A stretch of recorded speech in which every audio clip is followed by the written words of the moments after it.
ஆளுநர் ஆர்.என். ரவி அவர்கள் மீண்டும் மீண்டும் ஒரு அரசியல்வாதியாகவே தன்னை அடையாளப்படுத்திக் கொள்கிறார்.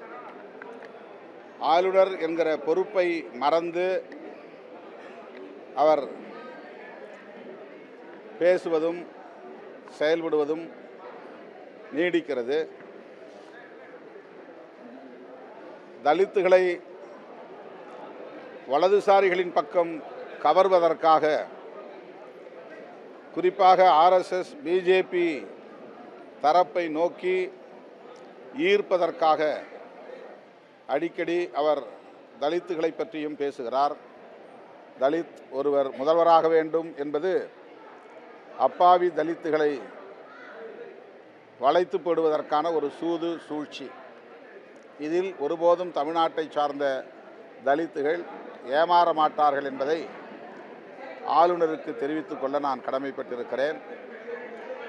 திடீரென்று சுவாமி சகஜானந்தாவுடைய நிகழ்வுகளில் பங்கேற்பதும், தலித்துகளை பற்றி கரிசனமாக பேசுவதும், தலித்துகள் முதல்வராக வேண்டும் என்பதும் ஒரு திட்டமிட்ட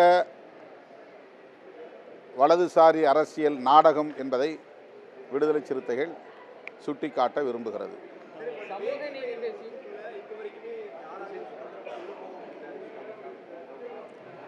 வேங்கவேல் கிராமத்தில் தங்களுக்கு இழைக்கப்பட்ட அநீதியை எதிர்த்து அறவழியில் அந்த கிராமத்தை சார்ந்த மக்கள் போராடி வருகிறார்கள். அவர்களை சென்று சந்திப்பதற்கு காவல்துறை கெடுபிடி செய்வது அதிர்ச்சி அளிக்கிறது. காவல்துறை தன்னுடைய இந்த கெடுபிடி நடவடிக்கைகளை கைவிட வேண்டும் என்று வலியுறுத்துகிறேன். தமிழ்நாடு அரசுக்கும் வேண்டுகோள் விடுக்கிறேன். சமூக நீதி சமத்துவம் பேசி ஆதிதிராவிடர்கள் வந்து பிளவுபடுத்தி வைத்திருக்கிறார்கள் அப்படின்னு தமிழகத்தில் பிளவுபடுத்தி வைத்திருக்கிறார்கள். சமூக நீதி சமத்துவம் என்று பேசுகிற இயக்கம் விடுதலை சிறுத்தைகள் கட்சி. விடுதலை சிறுத்தைகள் கட்சி ஆளுநர் அவர்களை தொடர்ந்து அம்பலப்படுத்தி வருவதனால் அவர் ஆதிதிராவிட மக்களிடமிருந்து விடுதலை சிறுத்தைகளை அந்நியப்படுத்த வேண்டும் என்கிற உள்நோக்கத்தோடு இதை பேசுவதாக நான் கருதுகிறேன். அவருடைய முயற்சி பலிக்காது.